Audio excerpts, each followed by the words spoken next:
So hey TikTok, Facebook, and YouTube, how's everybody doing?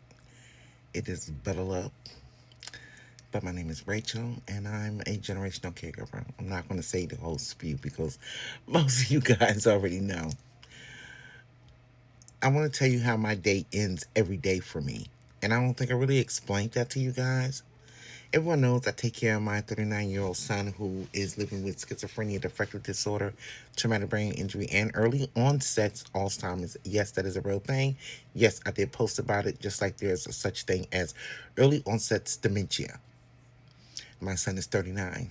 But prior to Kevin, I had my mom for 15 years who had Alzheimer's, congestive heart failure, and Parkinson's. She passed on to glory in 2022, but I had to get my son in 2021. So, yes, I had two people in my home at the same time with mental and physical disabilities. So, let me tell you how my day is. It's a good day. It's always a good day because I woke my eyes up this morning. But I want to tell you how it is having an adult special needs son. You know, Kevin was born, and he was the second heaviest child I had. Kevin was born 10 and a half pounds, 3 ounces. My oldest was 11 and a half pounds. My youngest was the smallest. He was 9.5 pounds. All my children were breastfed for 3 years. And he seemed like a happy child, but when I think back, there were a lot of discrepancies with his mental health. But I didn't know that because they didn't talk about it in the black community back then, you know. So, you guys know that there is no day support for Kevin. I honestly wish there was. I turned down two job offers that was paying me my old salary, but it's over an hour away. And if Kevin needs me, because you guys know I got cameras all in my house. People always say you should get an aide in. Well, there's no male aide. My son is 5'11", 200, and now he's 225 pounds. He's at the weight the doctor likes him at. And finding a male aide is extremely difficult in my area. And my oldest son is a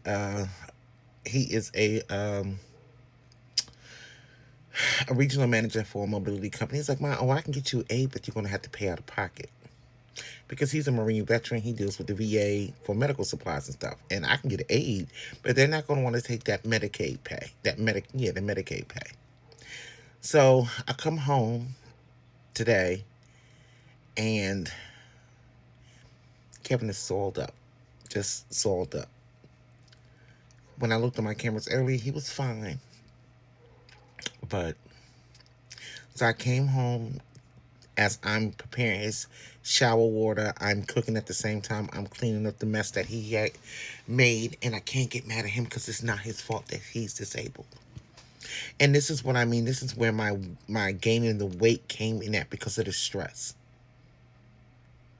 I don't think people honestly know what it is to be a parent to a special needs adult who, by all knowledge, he was born healthy.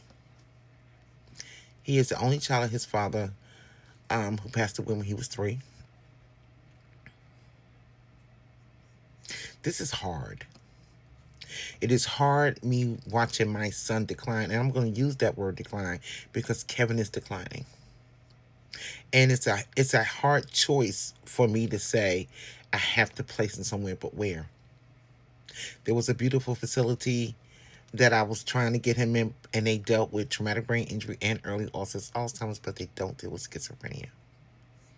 Services for caregivers are far and few between, at least for my son and his age.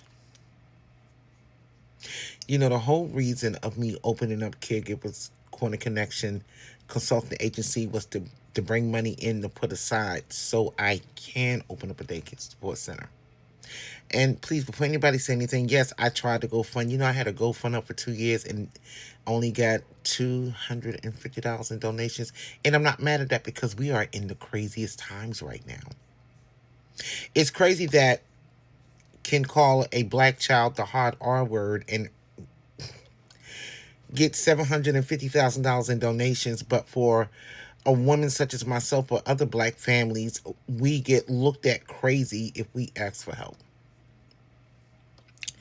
Kevin has a daughter, and I'm so proud of her.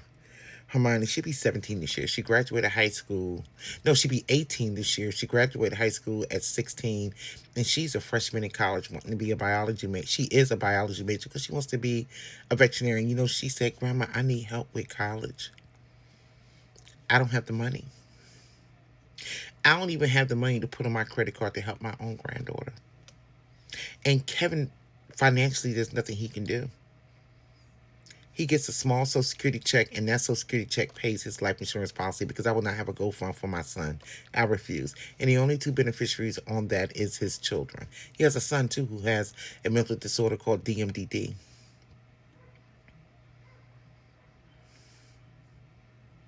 So when caregivers get online and we vent, let us. My granddaughter goes to Rutgers University in Newark, and I can't even afford to help her with her books or help her with her tuition and care because I'm taking care of her adult daddy. This shit is corny.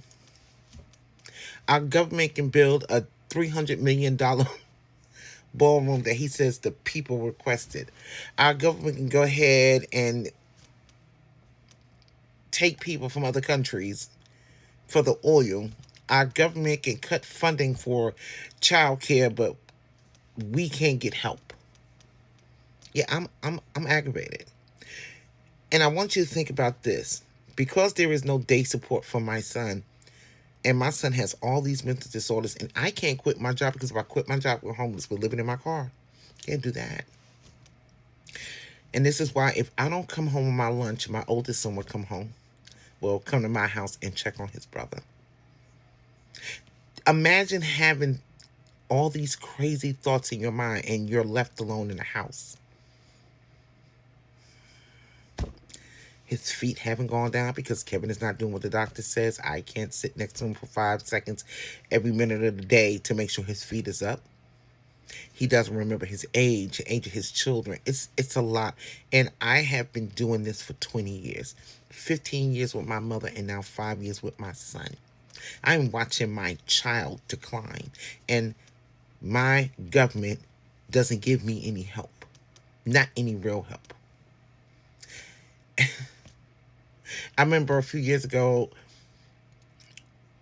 I had submitted a request for a grant because I can't afford a grant writer. Grant writers are extremely expensive, and your grant has to match your need.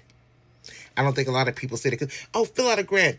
The grant has to match the need that you're going for. So I can't fill out a grant wanting to open a facility, but this grant is helping for someone in culinary school. It doesn't mesh.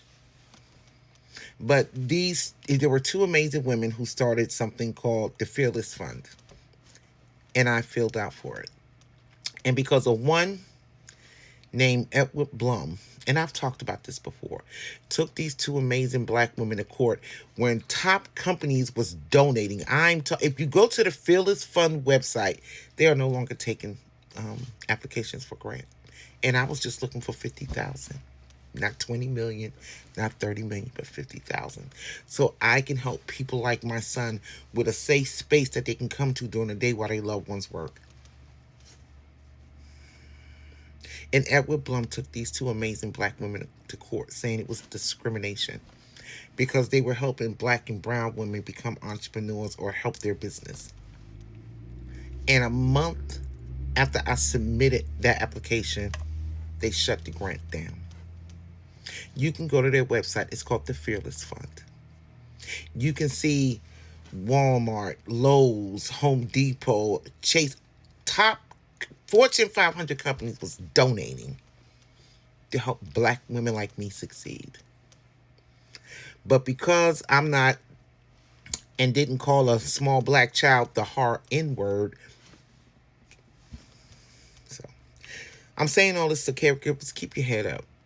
You're doing a fantastic job. I know it's rough. I know it's hard. Trust me, I know. 20 years in this. So he's bathed, he's eating, and now I can take off my clothes, take off this makeup, and now clean my room. Because I just changed him, cleaned his bed, gave him a shower. Now he's eating. So you guys have a great night. I'm going to get this frustration off of me. Just wanted to vent.